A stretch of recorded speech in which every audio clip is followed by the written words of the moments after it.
Good evening, everybody. Thank you so much for joining us for our Trade Justice Alliance Sunday webinar. So tonight, our topic is going to be Fair Trade Congress 2018, because unless you are living under a rock, you have probably figured out that there is going to be an election in 2018. Joining us tonight is Tim Canova. He's a law professor. He is the founder of Progress for All, and he is the primary challenger to Debbie Wasserman Schultz. Also joining us tonight will be one of our favorite activists extraordinaire, Dr. Margaret Flowers, who's the co-director of Popular Resistance, Trade for People and Planet, and a board advisor for PNHP, Physicians for a National Health Plan.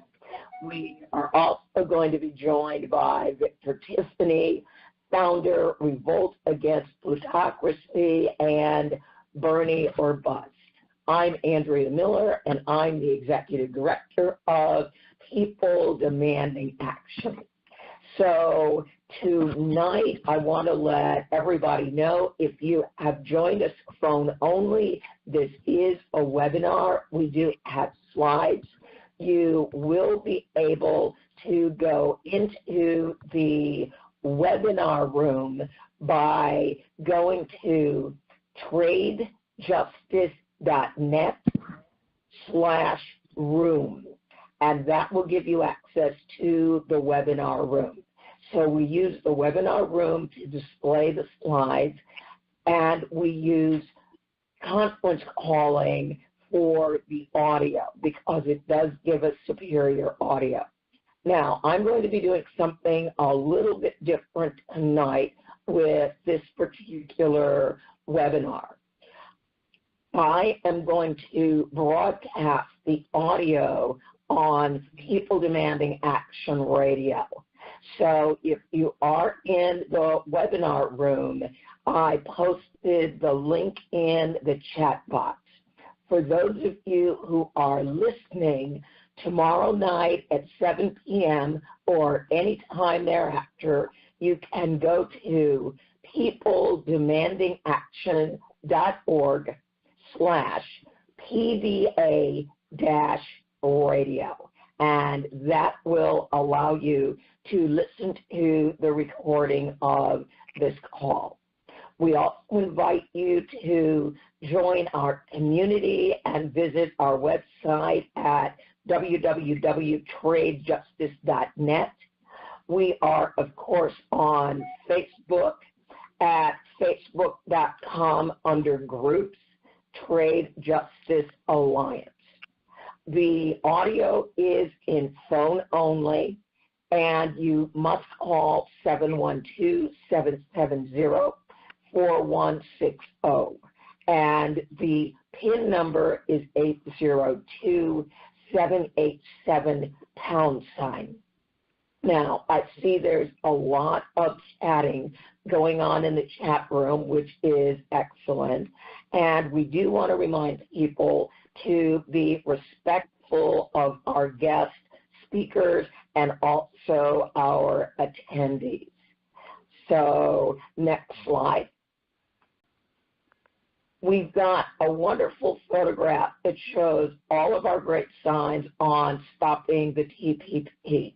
And it was we the people that stopped the TPP, not our current person who claims to have stopped everything, started everything, and the world is revolving around him.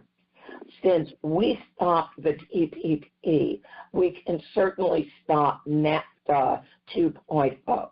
Because everything that we hated about the Trans-Pacific Partnership, it's now back for a redo in NAFTA 2.0. We're going to want to hear about your events, your town halls, your in-district meetings with representatives, and hopefully you're posting some of those on townhallproject.com, where it is our site where people and activists all over the country are hosting their events. During the activist section of tonight's webinar, we're going to ask you to tell us about your activism. Next slide. I want to introduce Hugh Campbell. Hugh Campbell Jr., CPA, CSCS, is a seasoned financial professional who's been a chief risk officer and a chief audit executive. Hugh's activism focuses primarily on economic justice issues and opening primaries and caucuses to independent voters, just like the primary system in Virginia. It's completely open. He's a member of the Trade Justice Alliance Planning Team, Coalition for a Prosperous America, Network Lobby, and Public Citizen. He contributes regularly on the United Steelworkers blog. Thank you, Harriet. Thank you, Andrea, for the introduction, and thanks to all for joining the webinar. A special thanks to Carrie and Harriet for facilitating the posting of the PowerPoint slides to the Trade Justice Alliance Facebook page, so those not viewing this webinar through the meeting room can follow along. The vast majority of trade news this month was primarily divided between NAFTA renegotiation, China tariffs, and the South Korea trade deal. The first trade news slide reflects bullet points and links relating to NAFTA renegotiation as follows.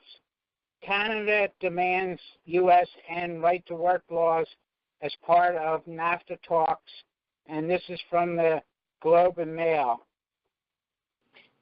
Trump, we probably will kill NAFTA at some point, from CNN.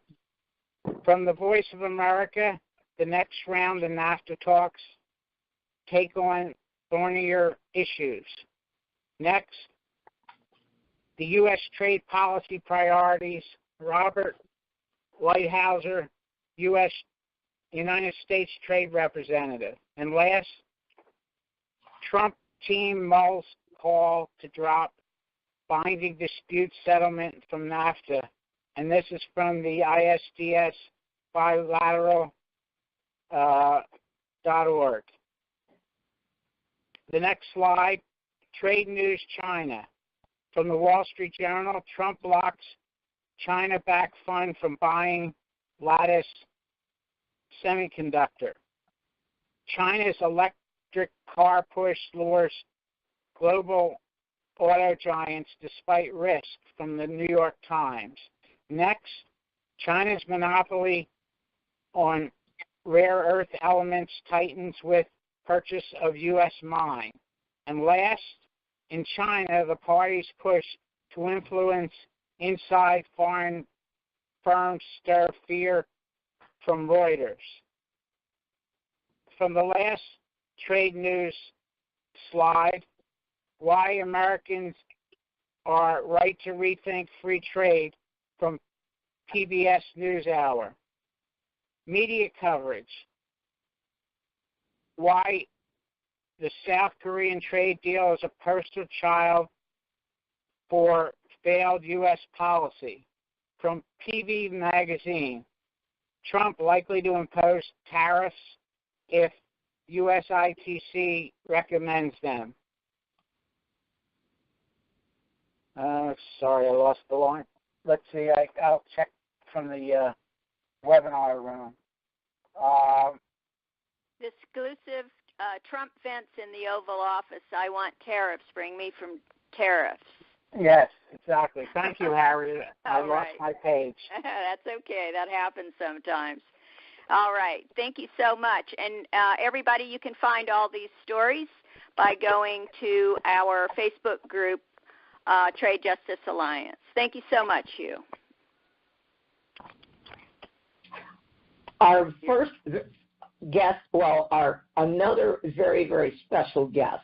I mean, we are very, very, very lucky tonight. We've got 3 great guests, actually 4, is Victor Tiffany. Victor's the coordinator of the Ithaca, New York chapter of Move to Amend. Great friends and partners that we've worked with for many years.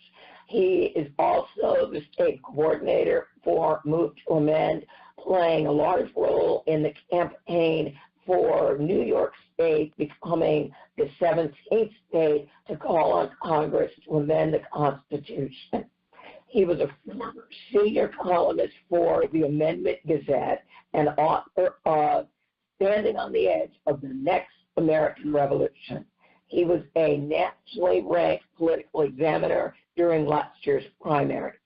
Victor is co-founder of Revolt Against Plutocracy and founder and chief administrator of the 2016 Democratic Party primary strategy called Burn Your Bus.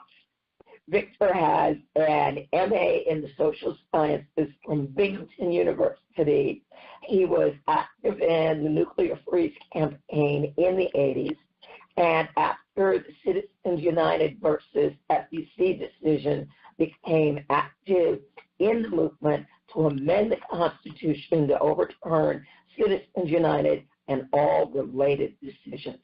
Welcome, Victor. Thank you very much, Andrea. You can hear me all right? Yeah, you're great. Great.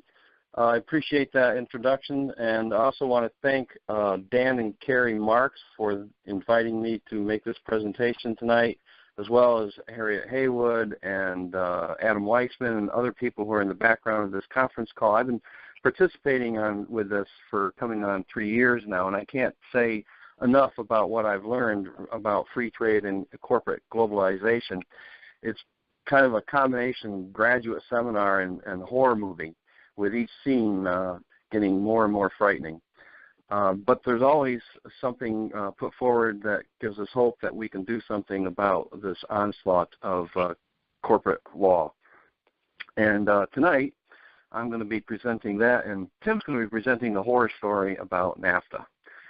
So when we use a phrase like or bust, or else, or lose in November, or trash the Democratic Party, anything like that, is an expression of election leverage, primary leverage. If you don't support our candidate, your candidate is going to lose in November. We discovered this undertaking the Burn Your Bust effort. We were going to call our midterm strategy progressive or bust, but we had the problem of trying to figure out how to determine really who the real progressives are, who's funding them, how do we do that research? Because, as we know, sometimes neoliberals make the claim, I'm a progressive. I won't mention any names.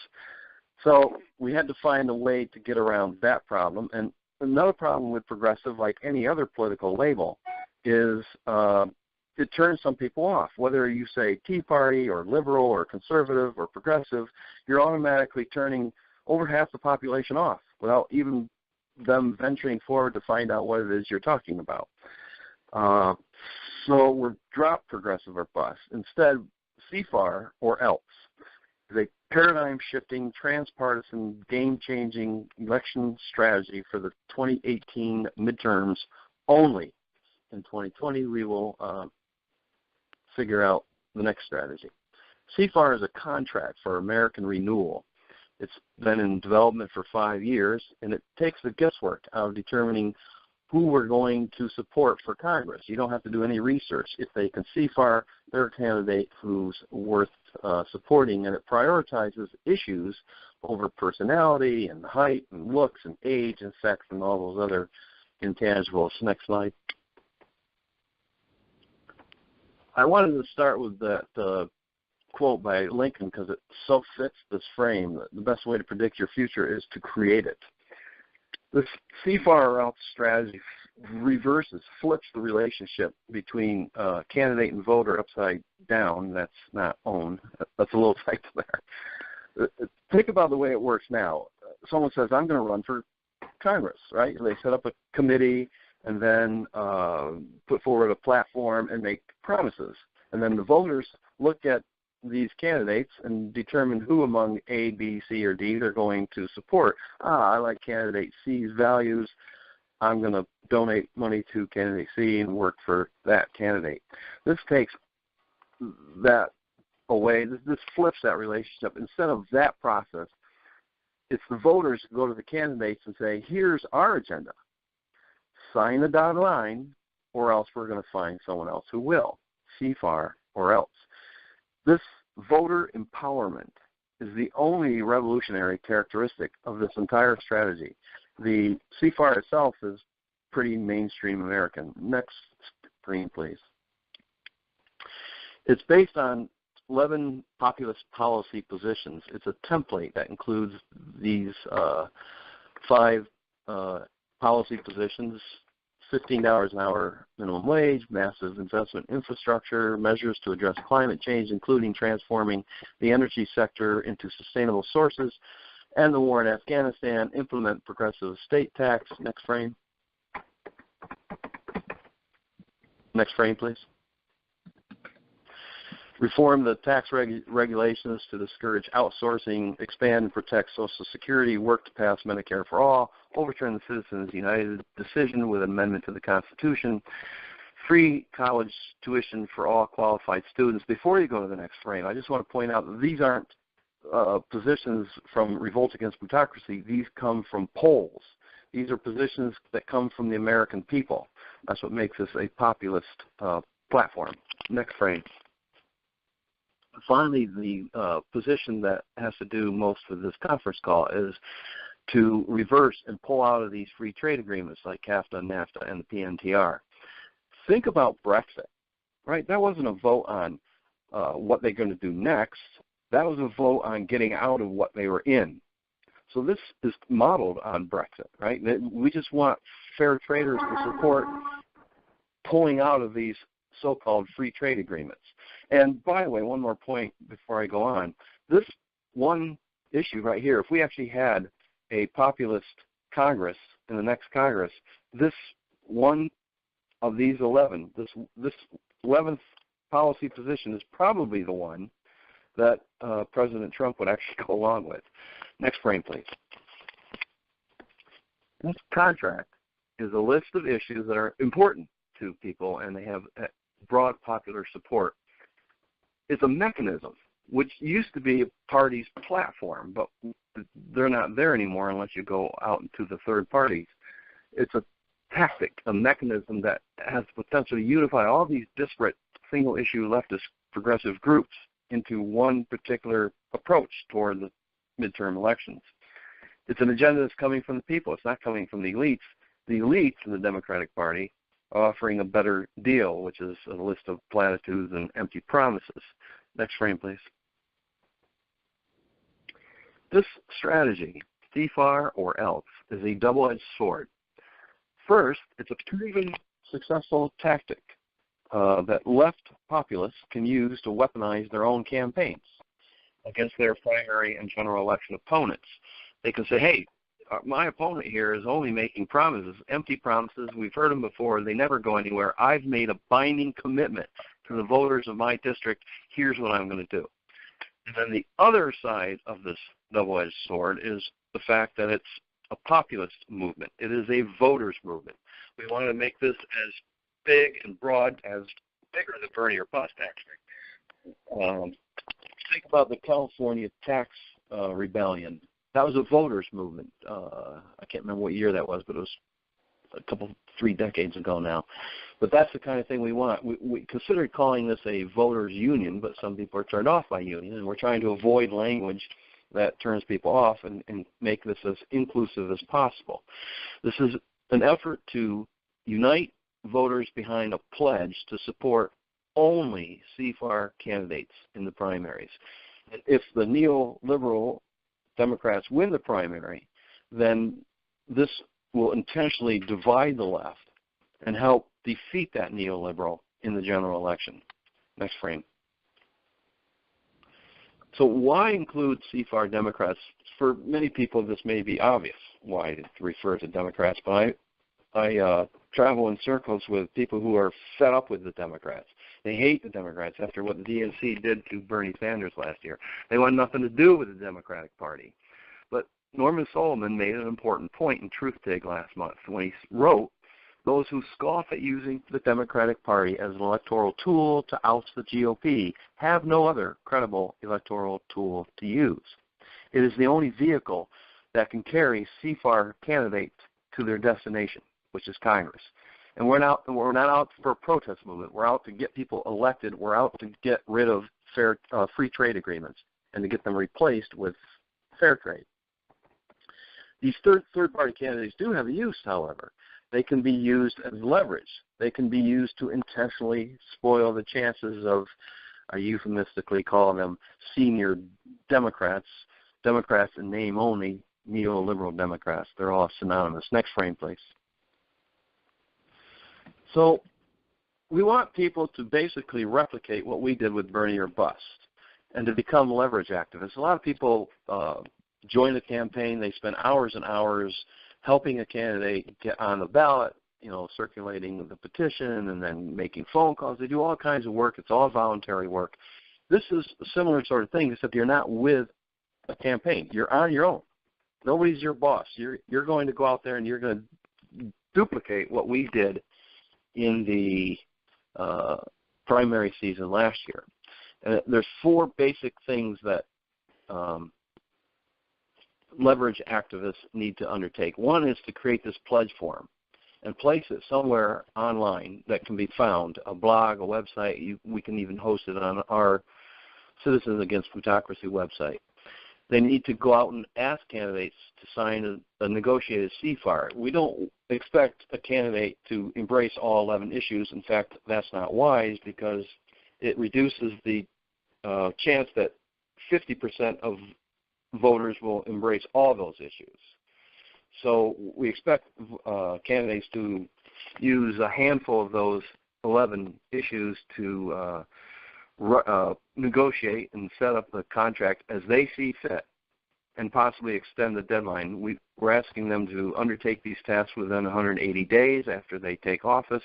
If they want to make it 250 days or 365 days, again, this is a negotiation that leverage activists need to first learn how to do, and we have a tutorial for that on our tutorial tab of our website, and then proceed to reach out to them. I have been reaching out to candidates in my congressional district on Facebook. And then they also need to acquire a memorable URL. They can go to GoDaddy and pay for one. It's really not very expensive that way. Or you can get one for free at tinyurl/ and you can make it a custom label, anything you want. Mine is CFAR-NY23. That goes to the platform, the pledge form for voters in my congressional district. And finally, they need to promote that pledge form all across their congressional district, narrowing that promotional activity is a tutorial that we've actually not yet recorded because there's a special trick to it. The internet gives you the whole world. How do you narrow that down to one congressional district? And these lists of voters have multiple purposes. First, it's your leverage. Yeah, why should I sign CFAR? Well, I got 1,000 or 1,500 voters who are committed to CFAR candidates only. Oh, all right. And if they don't sign the CFAR, these same voters are going to be against you. So it's leveraged that way, and then ultimately it's a network of communication on electioneering and for social movements after the election. Next frame, please. So these voters, this list of voters, will serve as a network of networks to supplement a candidate's offline ground game, whether it's phone banking, going door to door, whatever. This is to use the internet in a new and innovative manner, and it's building on Naomi Wolf's tactic that she outlined in her book, Give Me Liberty, a handbook for American revolutionaries, where she talks about somebody just building a list of voters from their own email account and then using that when they want to reach out to people on, stopping a free trade agreement or helping get a legislation passed or supporting a candidate, things like that. She referred to it as being a democracy commando force multiplier.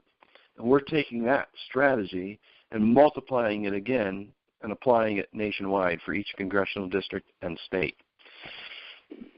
So pledged voters will be encouraged to watch the tutorial showing them how to harvest their own email account for addresses and then break it down in categories of geography, local people, statewide people, nationwide. And again, we're going to create that tutorial and add it to the ones that are already available on our website. Next slide. So this time around we need two websites.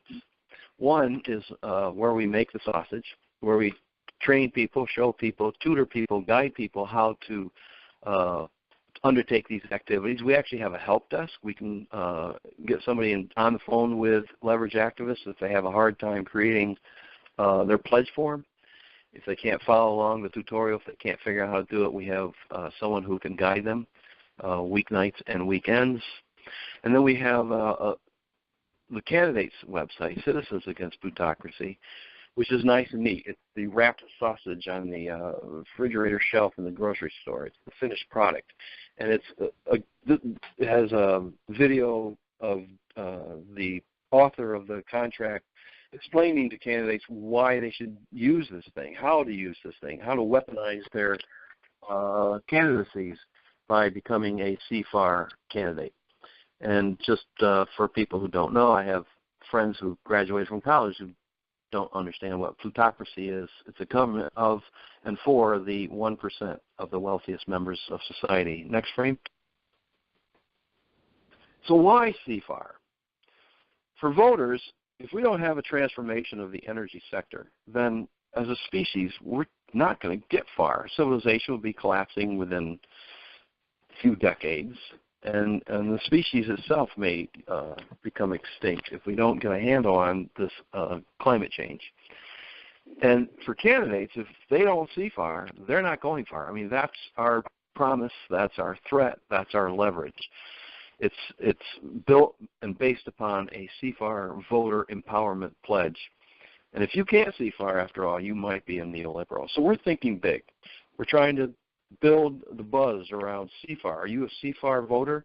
Are you a CFAR candidate? I'm a CFAR voter. How come you're not a CFAR candidate? We're going to start building this buzz in the media, online, on social media, much the same way as we did Bernie or Bust.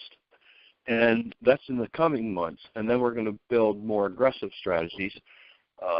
After that, I will be on Tim Black TV this coming Thursday night, elaborating on many of these points. And there will be more time for people to call in if you don't get your question answered tonight. So if you think about just the trade policy position alone, that would be an American Brexit. That would be a big deal, pulling out of the neoliberal agenda of corporate globalization. This is a big deal. We're aiming for an American Reformation. And it's time to think big and think, if not optimistically, at least powerfully. The voters can use our power, can use a pledge form to exercise power in revolutionary and unprecedented ways. And one more quick point before I stop speaking is I didn't have a frame for this because I thought of it after the deadline for submitting frames, but the contract itself claims it is illegally binding. But as Tim is likely to point out readily as a law professor, these things don't get upheld in court. Candidates' promises don't get upheld in court when they are taken to court, and chances are very slender that this would actually be upheld in court. So one of the things a candidate might want to do, rather than having his or her opponent say, hey, candidate Smith signed a contract that lies to voters, claiming it's legally binding. The last thing you want is your name in the same sentence with lies to voters. So after a candidate downloads and before he or her signs it, they might want to change legally binding to morally binding contract or morally binding agreement with voters. And that way they'd be protected both from this potential of having to go to court on one hand and the potential of having their opponents say, hey, that guy signed a contract that's lying to people. So that's our strategy for 2018. Thank you. Beautiful. Stick with us for the Q&A after Tim. Thank you. And thank you, Victor. If that's your strategy, I am really enjoying it. Our next special guest, Tim Canova. I probably first met him a couple of years ago when he would join us on these webinars. We've been doing these webinars for years, and we are delighted that we've been able to educate people on the issue of trade. And we are also very delighted that we are going to be able to educate people on a trade candidate. And again, Tim is a great candidate running on so many issues. He's chairman and founder of Progress for All, an organization that supports progressive candidates and causes at the national, state, and local level. He is a candidate for Congress in the 23rd District of Florida, challenging everybody's least favorite corporate Democrat, Debbie Wasserman Schultz. He's got a long history of fighting corporate policies like the Trans-Pacific Partnership, the Sable Trail Pipeline, fracking, voter suppression, and the private for-profit prison industry. He is a staunch supporter of Medicare for All. In 2015, while he was taking part in the citizen trade campaign against the TPP, Tim grew very, very critical about Debbie Wasserman Schultz, the only Democratic member of the Florida House delegation to vote to fast track the TPP. And then that was when the team members here got to know Tim. In his 2016 primary campaign, Tim used the New Deal slogan, Progress for All, to contrast his progressive agenda against the trickle-down approach of corporate Democrats and Republicans. Tim has a lengthy academic career. He's currently professor of law and public finance at Nova Southeastern University, Shepherd Broad College of Law in Davie, Florida. He teaches rights in the areas of banking, financial service regulation, corporate governance, international trade, and finance. Tim's works have been published in dozens of peer-reviewed journals, book chapters, monographs, newspapers, and magazines in the U.S. and overseas. Tim, thank you for joining us. Welcome. Thank you so much, Andrea. I appreciate it. And thank you for having me on this webinar and for hosting it. I appreciate all the work that you've been doing and Harriet in particular. And I'd also like to mention that I've already signed on and endorsed the contract for American Renewal. So I appreciate Hugh's efforts as well. Great. Thank you. You're very welcome. Thank you.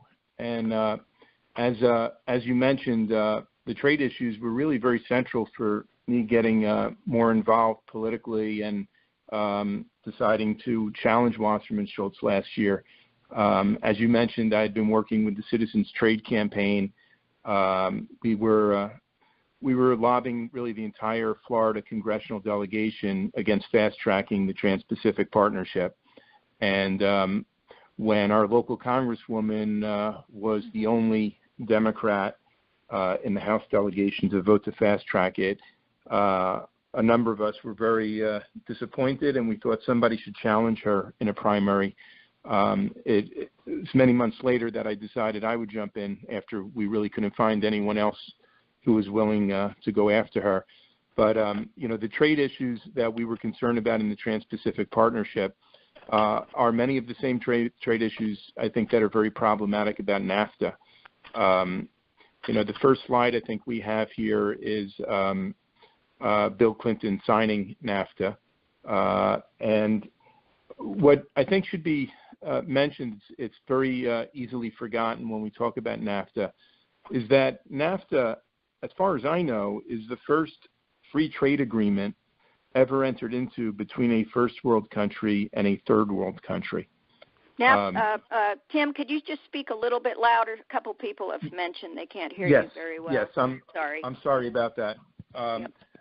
NAFTA is the first free trade agreement that was entered into between a first world country and a third world country. I know at the time folks like to refer to Mexico as a second world country, that it was about to enter into the wealthier club of countries, and it had just been admitted to the OECD, the Organization for Economic Cooperation and Development, which is often seen as the club of industrialized countries. But it was obviously clearly premature. Mexico very much has been and was a third world country, a less developed country, however you want to phrase it. And the reason I mention this is that there are unique challenges that arise when you have a free trade agreement between a first world country and a third world country, between a wealthy country and a country with much lower labor wage rates, labor standards, environmental protections, and capacity to protect the environment, capacity to enforce labor and environmental laws. And that's why these kinds of agreements are often referred to by critics as a race to the bottom. Instead of lifting up a country like Mexico, quite often it dilutes the labor standards of the wealthier countries, and not just the labor standards, but environmental enforcement as well. These trade agreements like NAFTA, I find them fascinating because they bring in to sharp focus so many different issues. NAFTA liberalizes the trade in goods and services and capital flows. And we're going to see through the investor-state dispute settlement provisions, it undermines potentially national, state, and local laws and regulations that seek to protect the environment and health and safety of the public.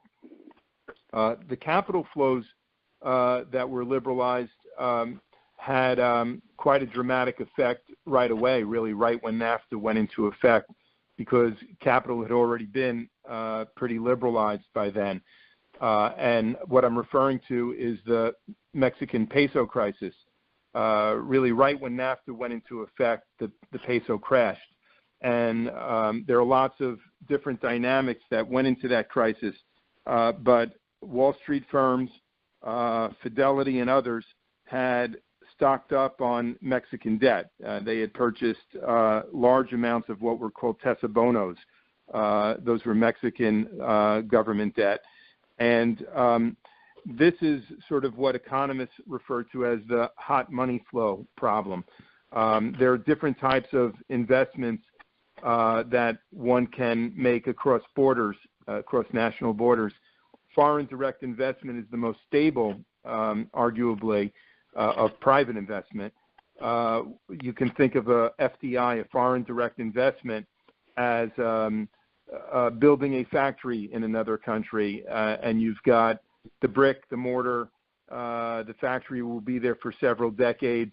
If you want to divest, if you want to change your investment, it's not something you can do overnight necessarily. That's in contrast to portfolio capital flows, hot money flows, which is stocks and bonds for the most part. And there had been this rush to buy Mexican tesobonos, the government debt, until the market sentiment shifted pretty dramatically and the peso crashed. And that was really the beginning of a whole global contagion of currencies. And it had a very severe impact on Mexico. I see the slide we have talks about a 14% decline. It no doubt would have been even worse had the United States not stepped in and tapped the special treasury fund to prop up the peso. So a bailout of sorts, you could say. Now, where is the next slide? There we go. The effect of job gains and losses through NAFTA has been a hotly debated one. We see that NAFTA has resulted in an increase in exports to Mexico, an even bigger increase in imports, and an overall decline of probably more than 1 million U.S. jobs by now. And of course, we saw at the very beginning of NAFTA the rise of the maquiladoras, these foreign-owned assembly plants, generally located near Mexico's northern border with the United States. So a lot of U.S. manufacturing jobs were outsourced, offshored, you could say, to Mexico. At the same time, it's not as if this has been a great agreement for Mexican workers or Canadian workers. In Mexico, it had the effect right away of displacing over 700,000 Mexican farm families, mainly in corn production, which had been such a traditional crop in Mexico. It still is. And those 700,000 families translated into between 2.5 and 3 million Mexicans who suddenly no longer had an income or a job. I mean, these were farming jobs that could not compete with subsidized American corn, which that dynamic alone shows the hypocrisy of calling it a free trade agreement. The U.S. subsidies for corn production in the United States for big agribusinesses remained in effect.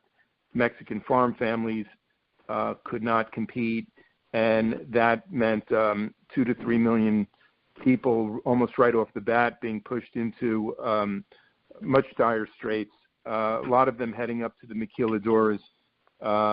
And there was a boom in production in the maquiladoras for the first few years, but it was pretty quickly displaced by China's entry into the World Trade Organization. And a lot was written at the time that hundreds of thousands of these maquiladora jobs were lost, in turn outsourced or offshored to China.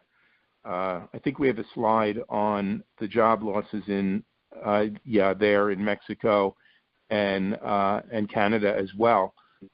So we see the change in jobs, a net jobs displayed by the trade deficit, almost 1 million jobs in NAFTA's first 2 decades. That's 1 million Mexican jobs. So just in looking at the pure trade effects of NAFTA, it's not clear at all that it's been much of a benefit for workers on either side of the Mexican-U.S. border. Perhaps it has helped profits an awful lot, and that's really the story of a lot of international trade, that as you expand free trade zones and have more liberalized trade in goods and services, it's the big multinational corporations that take advantage of the economies of scale. They're able to extract larger profits. The way they divide the profits up have been very regressive. There's a statistic that jumps out in my mind that I read not too long ago, that from 1940 to 1980, the bottom 90% of Americans, so we're talking about middle class, lower income groups, pretty much the American people, the bottom 90% of households, took back, or I should say the bottom 90% reaped 70% of the income gains from 1940 to 1980. So as the economic pie is expanding, sometimes from greater international trade flows. 70% of the income gains went to 90% of the population. That's a big contrast to what we've seen in the last decade, where the bottom 90% of American households have gotten 0% of the income gains. The 100% of the income gains have gone to the top 10% of households, and the top 1% has enjoyed 90% of the income gains. So would free trade work better if we had different types of corporate structures, for instance, labor representation on boards, so that the gains of trade were more equitably shared? Certainly, perhaps that would be the case, but the world we live in right now, free trade has not been a good deal for American workers or Mexican working folks either. Now let's go to the next slide.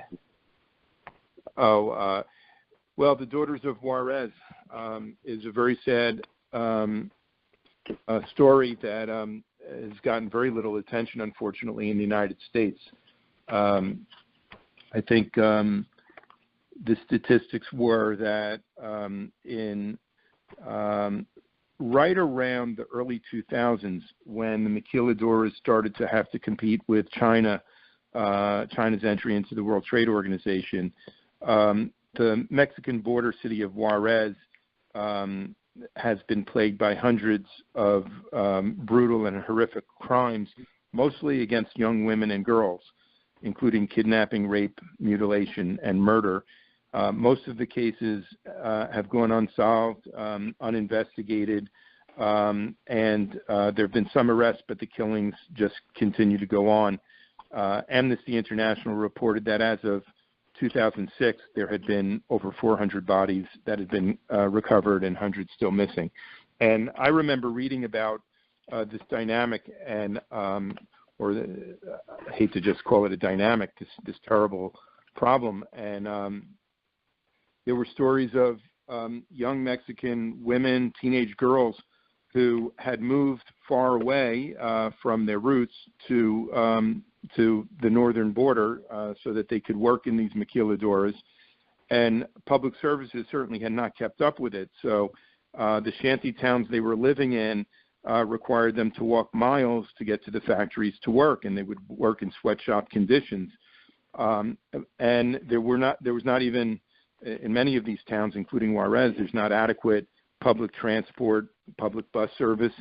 So these girls and these women walking early in the morning or late at night, either to or from the maquiladoras, became easy targets for whom I don't know, but there's been a scourge of these killings. The next slide. I wanted to talk a little bit about a different type of capital flow that's left out of the NAFTA, and that is public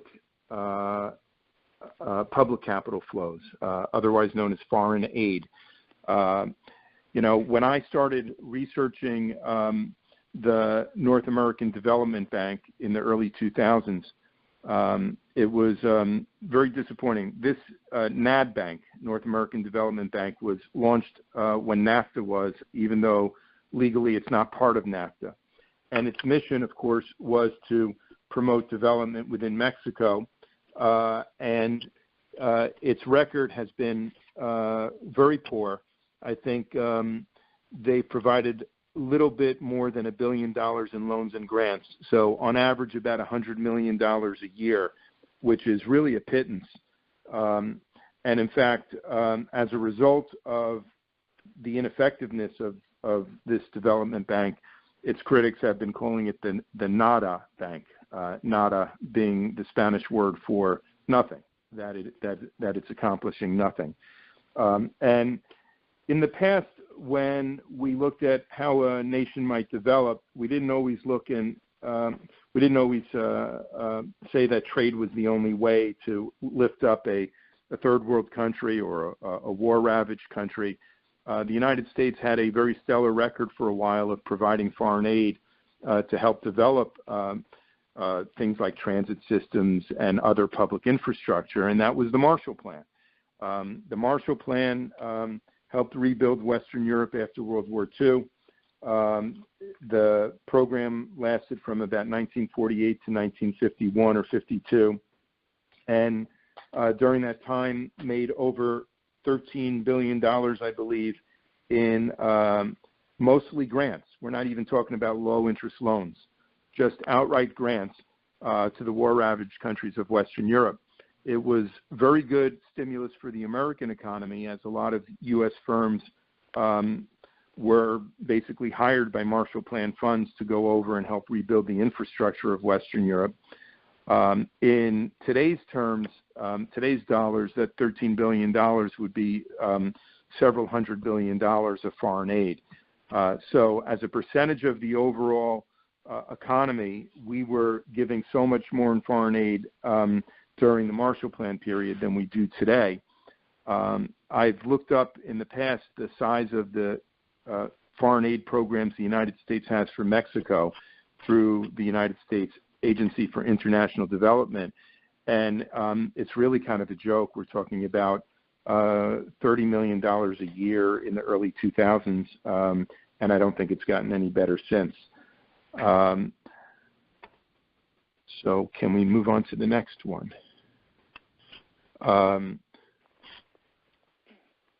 Well, this just shows the up and down economy of Mexico. On the left of this graph, we see the collapse of the peso, and as a result, Mexican GDP falls about 8% over the course of just a year or so, and it starts climbing back, but it's been a roller coaster of growth rates and collapsing growth ever since. You see the 2008 financial crisis, Mexico took a big hit, as did the rest of the world. And while growth has returned, we see in the last few years it's generally down at around 1 to 2%, much like the slow growth rates of the U.S. economy.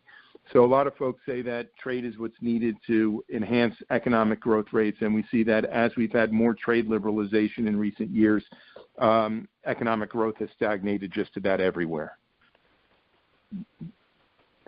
Okay, and this gets us to some of the cases I wanted to discuss, the investor-state dispute settlement provisions of NAFTA. ISDS, we find these investor-state dispute settlement provisions in so many other trade agreements, but NAFTA was the first big trade deal that had ISDS.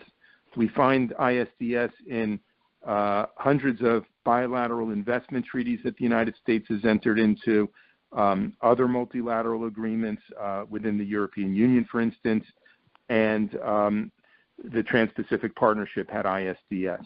And under ISDS, a foreign investor can challenge national, state, or local laws or regulations. They can't get them overturned, but they can get compensation for the cost of complying with these regulations. And the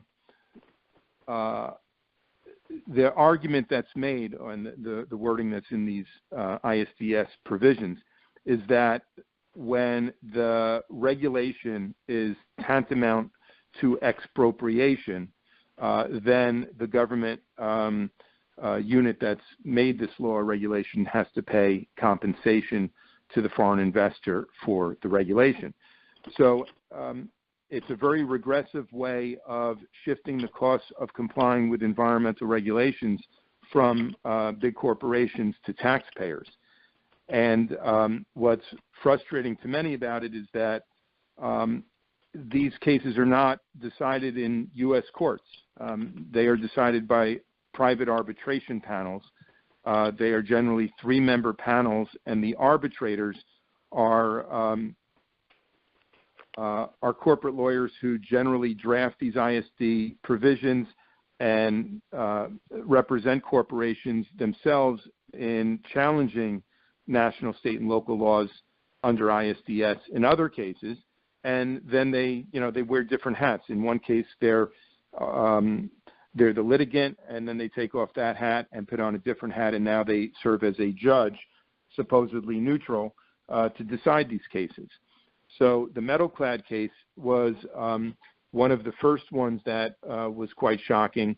And we see that Mexico had to pay millions of dollars, actually, in compensation for basically just closing down a municipal dump site. So they had refused to grant a construction permit because of toxic waste and concerns about the environment. So Metalclad led to an awful lot of scholarly disputes, you can say, about these provisions as well. Now the next slide. Fuel additives in Canada, also resulting in a big monetary award for a private corporation. Let's move on. I'd like to just go through these pretty quickly. TransCanada. So this was the Keystone XL pipeline. When President Obama announced his decision to stop the Keystone XL pipeline, TransCanada immediately announced that it was going to bring a lawsuit seeking, I think, $15 billion in compensation under NAFTA's ISDS provisions. So already we see how these kinds of ISDS provisions in free trade agreements can undermine our efforts to try to address climate change. That was certainly the basis of President Obama's decision to stop the Keystone XL pipeline, and it will obviously just make things that much more expensive and politically more difficult if every time the United States or some other country is trying to convert from fossil fuels to renewable energy sources, that it will actually have to pay private corporations in doing so.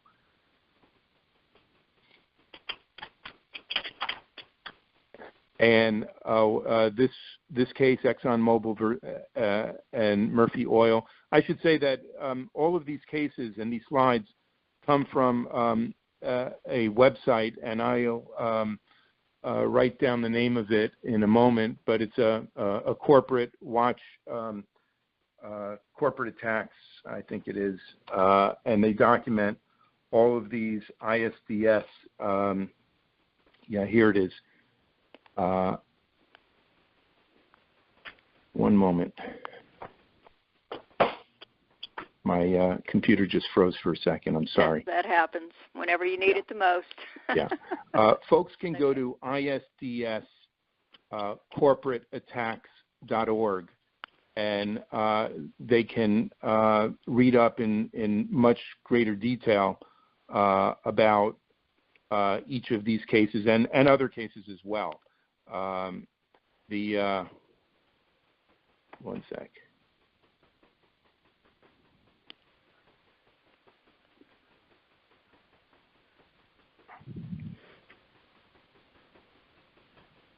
Sorry, it keeps freezing.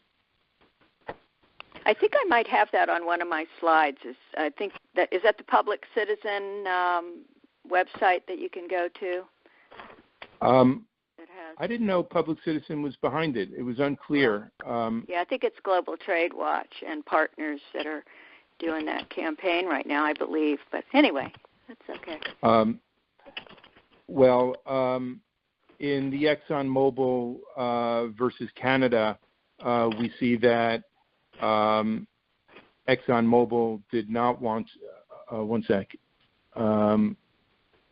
ExxonMobil got awarded $13 million plus interest, and the tribunal is still considering other claims. So, in each of these cases, we see the card is the deck is stacked in favor of the corporations that are attacking the national laws. Let's go to the next one. Okay. Water privatization. And even though this is Argentina, this doesn't come under NAFTA. This was litigated under a different ISDS provision, one in the U.S.-Argentina BIT. When you see BIT, B-I-T, it means a bilateral investment treaty. And the State Department long ago took the template for ISDS and put it into these negotiations for bilateral investment treaties. So anytime a government wants to protect its water, and let's say it has a privately owned water system and it wants to hold on a sec. Let's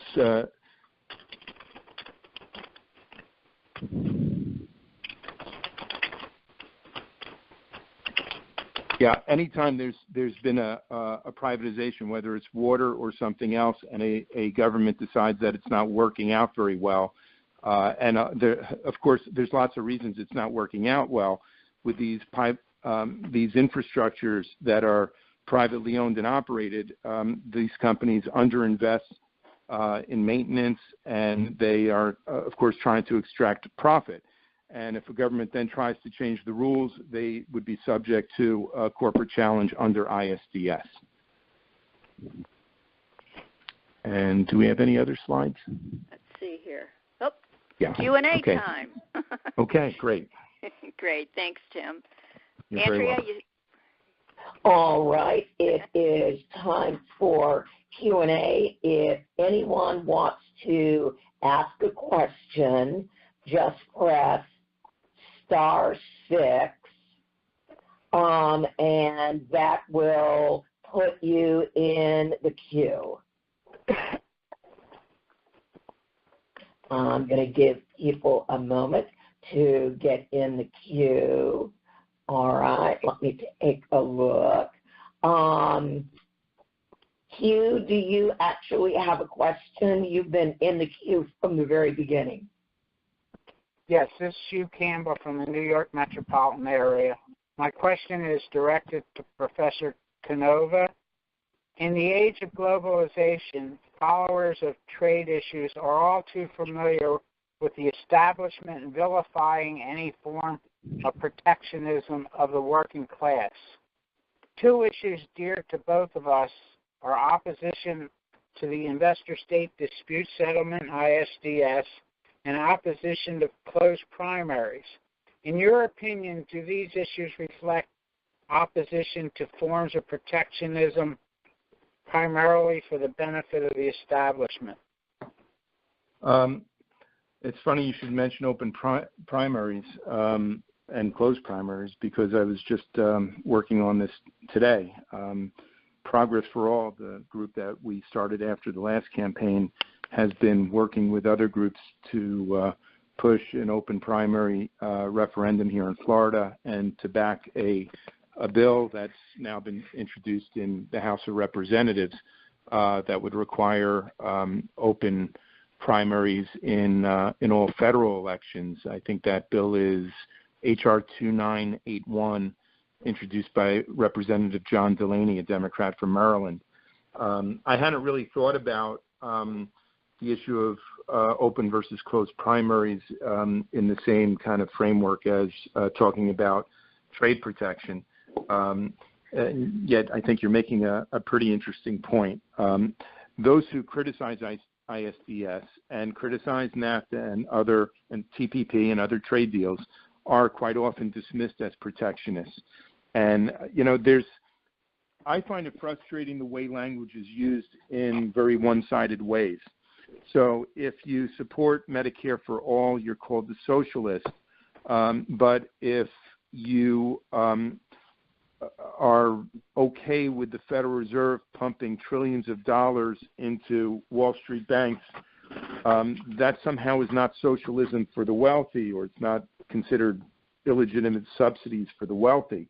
So you can take a look at all kinds of legal frameworks, and you can find that corporate law, for instance, is very protectionist. It helps protect CEOs. It allows them to choose their boards of directors effectively and to rubber stamp their big pay packages and to keep out labor representatives and environmentalists. But we don't call it protectionist. So when I look at these trade deals and see how bad they are, to me, I don't think it's trying to prevent technological advancements. This has been the criticism of, protectionists over the years, that we're Luddites. We want to stop technology from advancing.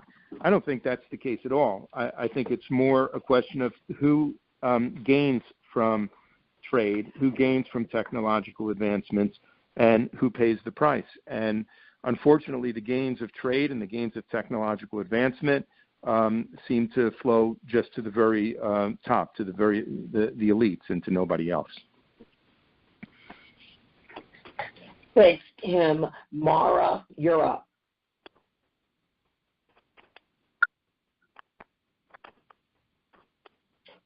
Mara, do you have a question? Your line's open. Sick. You're up, Mara. Okay, I'm sorry. I was on mute. I'm sorry. Thank you. Victor, I have a question about the CFAR. Am I correct? I'm always fascinated with new parties and new ways of going forward with agendas. I have one issue, though. I was in California during the tax revolt. I was a social service person there. And it turned out to be disastrous for people in poverty in general.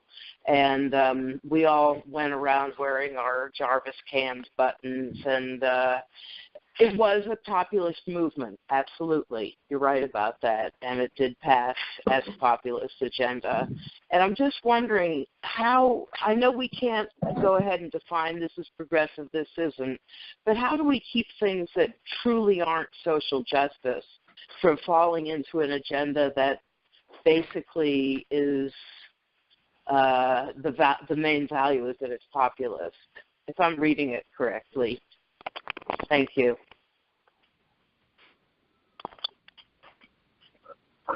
I'm not sure how, other than, candidates can take this contract and add their own issues, right? It's not just a matter of taking these 11 and stripping half dozen or so off. They can also add some. And this is where it's important for the leverage activists. And again, we're not going to be looking over their shoulders. This is very decentralized by necessity. But we will be asking them to, look at these contracts that the candidates sign, and if they've added something that just doesn't seem like it passes the smell test, like it might not be a left populist idea, because populism can be right. That's what the tax revolt was about. It was a conservative populism. So if you got something on a contract that just doesn't smell progressive or smell leftist or seem leftist to you, you're in position as the local leverage activist to say, no, we don't accept this contract. Renegotiate it. Take this item off. Right? This is a negotiation process, and we can't negotiate every one of these. This is why we have tutorials showing activists locally how to take this on, how to negotiate, how to ask the candidates to become a CFAR candidate, how to negotiate this contract. So I don't have a nice firm, here's how it's done, but how to prevent it would be just, reject any issues that a candidate might want to add that just doesn't seem like it's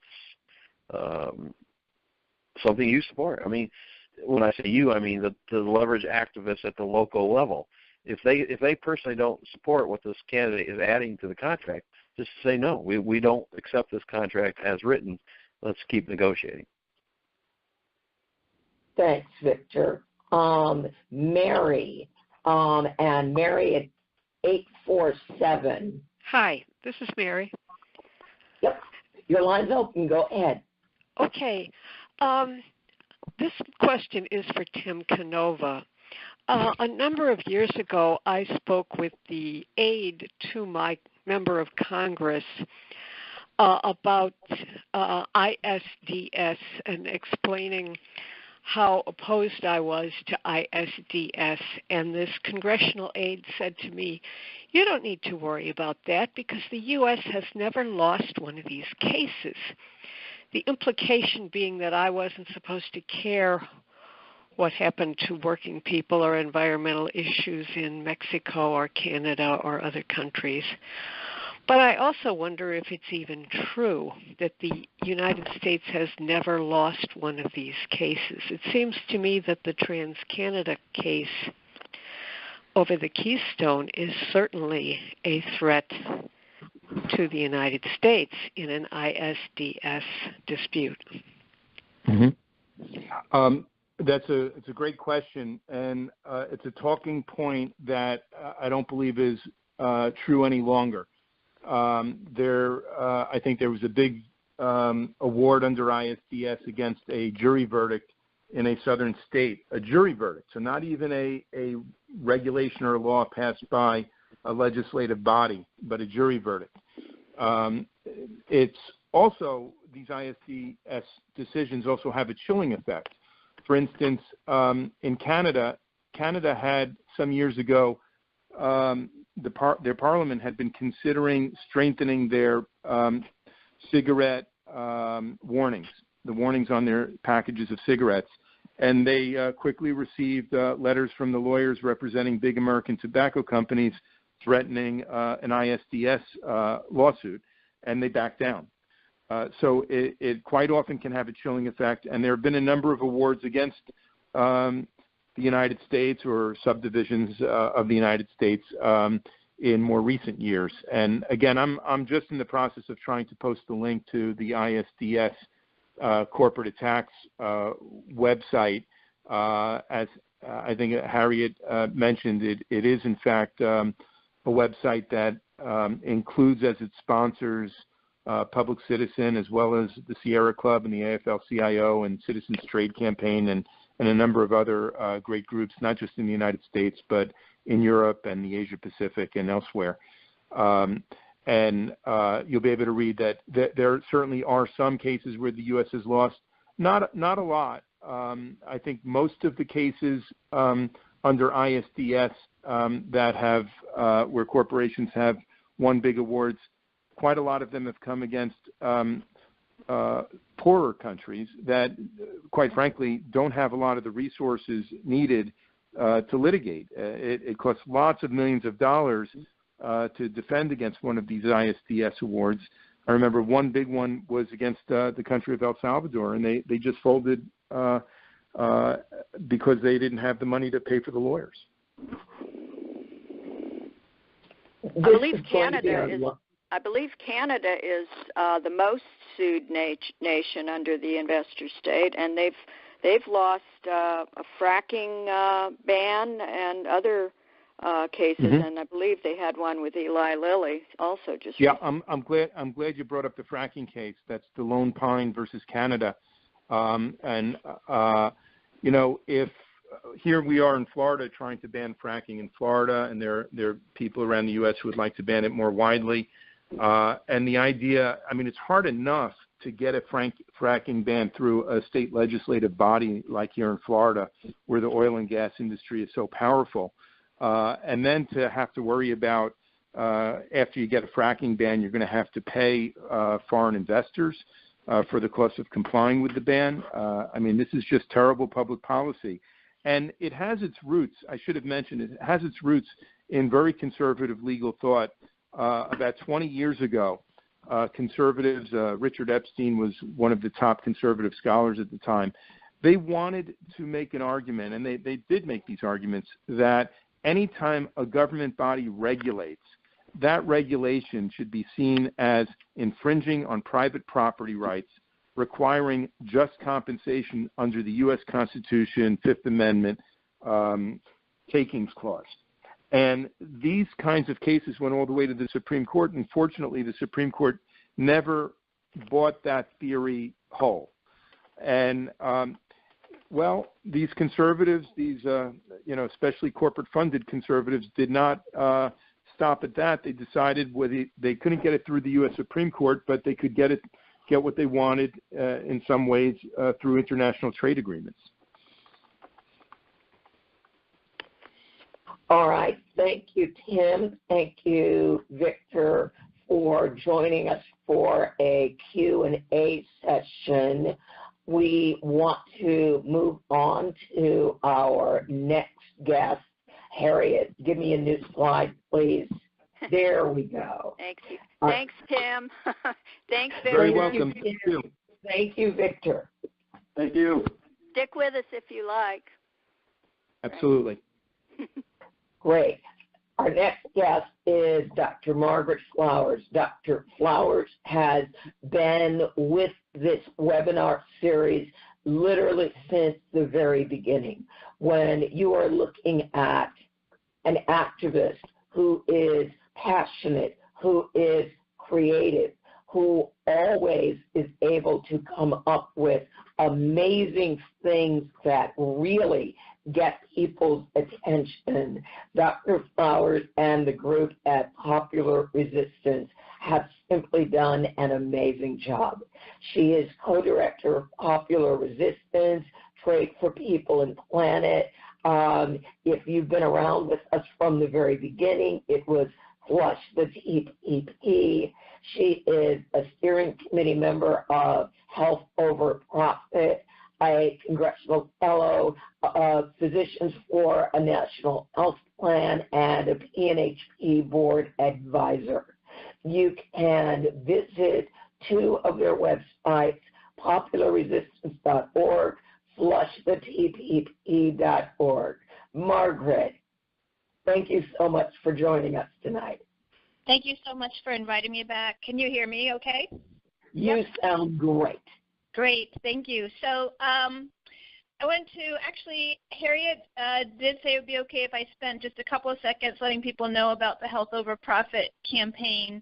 If you're at all interested in that, it's an independent campaign to win a national improved Medicare for All healthcare system, and it was launched in January. We brought together some of the top single-payer activists around the country to form a steering committee, and the healthoverprofit.org website is somewhat modeled on the successful campaign that we all were engaged in to stop the Trans-Pacific Partnership. So the particular website that we had to contribute to that provided an action map, tools, information for activists, and that's really what the healthoverprofit.org website is. So you'll find suggestions for actions, teach-ins, movies that you can do in your community, lobbying materials, media materials, and then we also do national calls every other Monday night that are educational and organizing calls. So if people are interested, check that out and join the calls, sign up for our newsletter if you want to be informed about the activities that we're doing. And actually we hope to have our first Medicare for All direct action training camps like we used to do for the TPP to help activists to enhance their skills and make creative visuals to get our message across. So I'll stop there with that and let's go to the other slides about what we're doing through the Trade for People and Planet.org website. So this campaign is primarily being organized by Daniel Cooper. He lives in Venezuela, but he's been an activist for a long time with us here in the United States and comes back and forth, and he apologizes for not being on the call tonight. But basically, the way that we're organizing right now around the NAFTA negotiations is that every time there is a negotiation, we do a Twitter storm.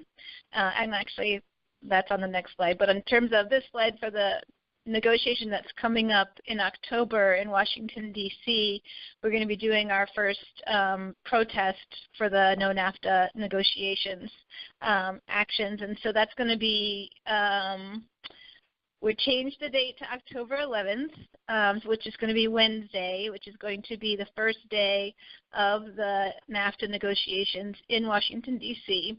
And we're planning on meeting at noon at the U.S. Trade Representative Office, which is on 17th Street Northwest between F and G. And it's very close to the White House. And we'll be protesting out there with large banners, and we'll bring signs and other fun visuals for people to use. So if you're in the D.C. area or you know people in the D.C. area, please spread the word. There is information about it on our website as well as our Facebook page. And then for people who may want to do something but aren't in the D.C. area. Something that we did that was very successful during the TPP fight was people did flyering or visibility actions. So we're going to create a flyer. And, this is back on the no NAFTA. Yeah, no worries. So we're going to create a flyer that you can download, and people went to heavily trafficked areas like transit centers around rush hour, and they would hand out the informative flyers to people so that people understand what's going on and that these NAFTA renegotiations are not really a good thing for us and could, slip in a lot of some of the TPP provisions that we were against. Other things that people did would be to hold signs in highly trafficked areas. If there's a bridge that goes over a highway, that's a busy highway, and there's a sidewalk that you're able to stand on, that's a great place to hold signs. And then people took pictures of themselves doing this. We shared the pictures out. It got other people inspired and excited to do the same thing. So this is kind of how we built this groundswell, and really we're able to get our message out even though the media was covering up what was going on, and people weren't aware through the regular media. So visibility actions in highly trafficked areas, flyering in transit centers are great ways to reach people. All right, and then the Twitter storms. Let's go to the next slide. Danielle is organizing Twitter storms around every NAFTA negotiation, and so we just did one last night. It was pretty successful, and the tweets and information are available on the fleshthetpp.org website. Also, if you sign up for our newsletter every week, he sends a newsletter out with information of what's going on and what the upcoming action is. So that's kind of where we are right now, and I'll stop there, and thanks so much for inviting me to be on the call tonight. The newsletter, tell people how to get the newsletter. Is that on popularresistance.org? Or? It's on fleshthetpp.org or tradeforpeopleandplanet.org. Either one goes to the same place, and it's very easy to sign up there. We're actually in the process of revamping our Popular Resistance website, and it'll make it easier to sign up for the campaigns there. But, yeah, right now go to Flesh the TPP. All right, so we're going to open the lines up for a few minutes for questions for Margaret. Press *6.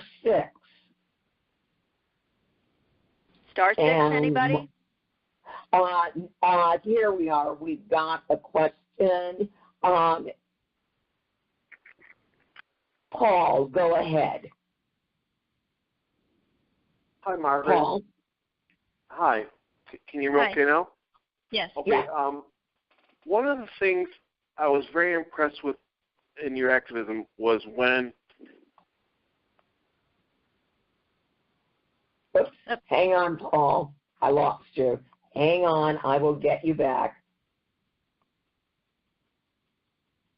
Go ahead, Paul. Okay. Thank you. Our victory over net neutrality was crucial. And one of the things that was striking to me about that was, I recall you actually sitting in the driveway of Chairman Wheeler, and before that what is now, I guess, round one, but before round one was over, Chairman Wheeler not only cast the deciding vote to save net neutrality, but he also said that it was his proudest moment in his professional career that he cast the deciding vote to save net neutrality. Given that circumstance, do you see any hope for people of conscience? I mean, are there people that ultimately will become people of conscience, like Chairman Wheeler was in our fight for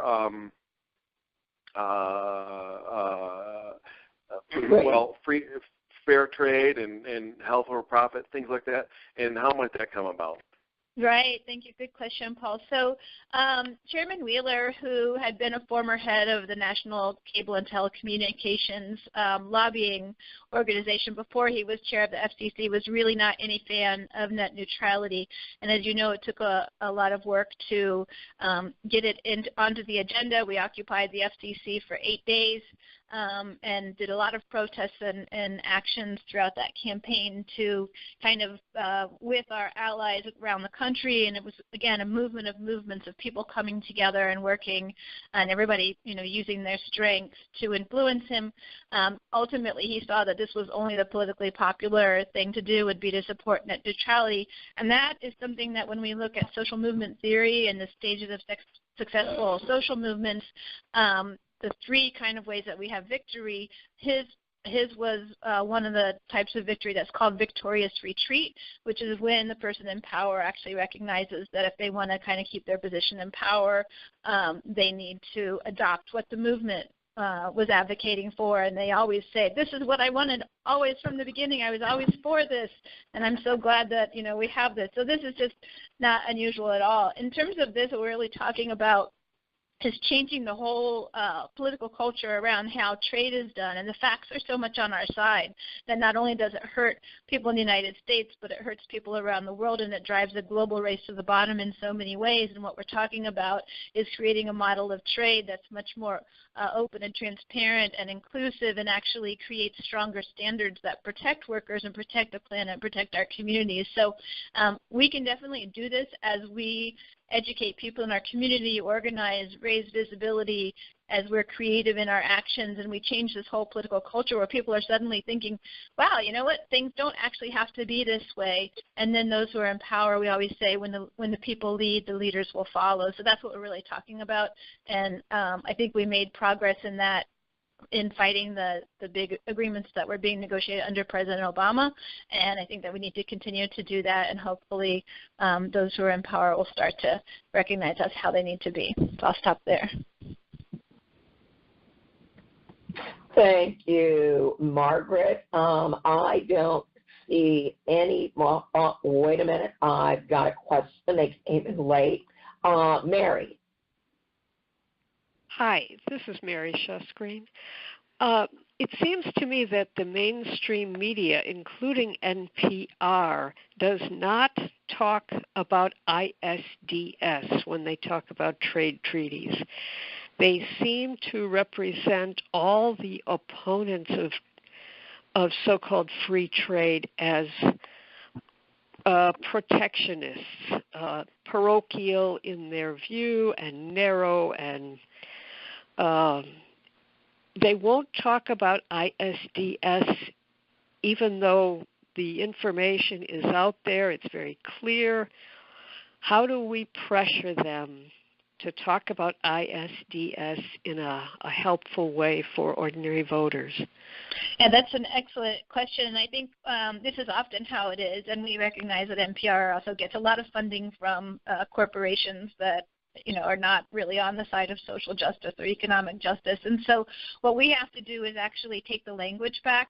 And, if they're trying to portray us as being protectionists, we need to develop our own language that describes what we are, what we're fighting for, and, what ISDS does. And we talked a lot about during the TPP fight how the ISDS really undermined the democracy, undermined our ability to protect our communities, would have, as Tim talked about, this chilling effect on legislation that protects the health and safety of our communities. So I think we really have to be, again, use language, don't fall into their framework. Like the last thing we want to say is we're not protectionist. What we want to say is that we believe in our communities being healthy, being safe, and we can't let corporations come in and prevent us from passing regulations that would achieve that, or preventing what the people want, democracy, to be able to take effect. And then just using imaging and using social media, and again, other methods like flyering, like visibility actions, to gain attention, doing letters to the editor, all those kinds of things that we do to kind of circumvent the cover-up that the media does. I believe there's one more person in there. Yes, this is our last caller. I don't have a name, but I've got you at area code 205. Your line's open. Hello. Hi, this is Catherine Hunt. How are you doing? Hey, Catherine. Hi. I just had a quick question about the health care. sometimes I hear people saying that the state level efforts are detracting or somehow from national level healthcare, and I was just wondering how HOPE is viewing that. Sure, that's another great question. So right now, there's a lot of momentum for a national improved Medicare for all, and that's really what, even for people that are working at the state level around the country, the ultimate goal is to have a national Medicare for all healthcare system, because that would mean that, you know, wherever people go within the United States, if you're traveling or you move for your work or you have family members, that everybody can get the health care that they need, and that it's not just in those states that happen to be organized enough to be able to perhaps win state legislation. But the other piece is that there is not really a possibility of getting a pure single-payer system at the state level without getting multiple kinds of changes, waivers, and laws changed at the federal level. And so our philosophy at HOPE is, given this current moment, and if we have to be fighting for something at the national level, that we should focus, our particular group is focused on national Medicare for all. Thanks. Margaret, would you please tell people how they can sign up for your Monday night conference calls for Health Over Profit? Sure, thanks. So if you go to healthoverprofit.org and look at the top of the news page, you'll see at the top of the website there are various sections that you can go to. That information is always posted at the top of the news page. You'll also see on the front page of the website we have a kind of a slideshow that explains what we're talking about with National Improved Medicare for All. And just below that is a big place where you can click on to sign up for our newsletter. And we always send out information about how to sign up for the calls through that newsletter. And we're always updating the materials. If you go to Tools for Education, we just published a comparison chart of the House Medicare for All bill and the Senate, the new Senate Medicare for All bill, so people can see side by side how those line up. And they have an event map, and sometimes we do coordinated days of action right. for Medicare for All, and y'all can sign up and be part of that. And those, I will say, those calls are very informative on Monday evenings. Thank you so much. Okay, we'll move on down the line here. I'm just going to go real quick. I realize it's getting late. I just wanted to remind everybody that, of course, we know that so many of the issues we have addressed over the last 4 to 5 years on these webinars, they have remained as glaring reminders of all of the horrible problems with corporate globalization and free trade. And, you know, I just want to add that by expanding the reach of production and resource extraction, which really is the main thing behind these free trade deals, everybody pays the price. We have a few corporate entities that are getting filthy rich, and the planet is cooking, sea levels are rising, and our waters are becoming more and more polluted. And people are losing their livelihoods, and survival migrations are increasing. So I'm just going to quickly mention just a couple of the webinars that we have done, and then you can actually download these webinars from our website and from our Facebook group. We've just recently experienced some horrible hurricanes. I live in Florida, and I know some of the people on here are from Texas, and we feel very badly for our friends down in Puerto Rico and some of the islands and down in the Keys. They've suffered greatly, and a big problem with these trade agreements is the investor-state dispute settlement. I won't bother going into that too much. We know, these deals like the Keystone XL pipeline that would have, I think the tar sands were a huge multiplier of fossil fuels. So we did do a recent webinar. It was called The Climate Cost of Free Trade. We had Ben Lillison with the Institute for Agriculture and Trade Policy, and Anthony Vidal-Torres. He was with the Sierra Club's Responsible Trade Program, and Nancy Price, who is the co-chair for the Alliance for Democracy, and also Adam Wiseman, who works with us also on this deal that we're working on here to stop these bad trade deals. So you can go to our website and you can download and spread these videos around. Another big issue that's front and center now is the DACA and who the huge children of NAFTA are. And there was just a great article out by David Bacon, who was a speaker on our call about 3 years ago. He wrote this great article, "Don't Punish Dreamers, Punish the Corporations That Drive Survival Migrations." Since NAFTA, I think something like 2 million Mexican farmers lost their farms. And where do you think those people went? They first went to the maquiladoras, and then they, out of desperation, they come here. Nobody chooses to leave their families. We've addressed this a lot on our webinars, and most recently we had NAFTA and the Roots of Migration, which was done on the Caravan Against Fear with Dr. Laura Carlson, the program director for the Americas program, and Katherine Johnson with the American Friends Service Committee, along with Celeste Drake of the AFL-CIO. And we also had this other great webinar. It just doesn't seem like it. It's been a year with John Hillary from War on Want and Malu Wakua del Toro, the pro-Zapatista Mexican author. So you can download all of these webinars on our Trade Justice website. Go to tradejustice.net/webinarvids, and you can download these fantastic YouTube videos.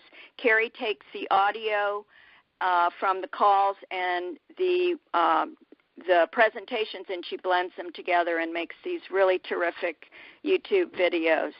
And we also send those out. And the big thing that we want to just remind all of our friends is that the main reasons that we host these webinars is to both educate and to activate. So if you could please share these videos on social media and with your friends, that is the only way to get the message out, is to just spread the word. And Tim was talking a little while ago about this fight for trade justice. Public Citizens Global Trade Watch and numerous groups have joined together. And one of the websites is isdscorporateattacks.org. You can go there and you can sign up you can get on a list and find out about what you can do to stop these trade deals. And they also have an Action Network page where you can sign up to get involved. So that's what Public Citizens Global Trade Watch is doing. And if you like us and you want to join us to organize, we would love to have your help. You can help us plan, promote, and run our webinars. You can do promotion. We hold our planning calls for these webinars every Tuesday evening, and they are at 8 p.m. Eastern, 5 p.m. Pacific time, and the dial-in number is the same as this call, 712-770-4160, and the PIN is 802-787#. You can also donate to us if you are so inclined, and to do that, you can go to tradejustice.net/TJA donate. And we'd like to thank you very much, and we'd like to thank our wonderful speakers. Thank you very much. We'll open the lines now. Aloha. Thank you, everybody. Good night, Appreciate it. everyone. Thank you.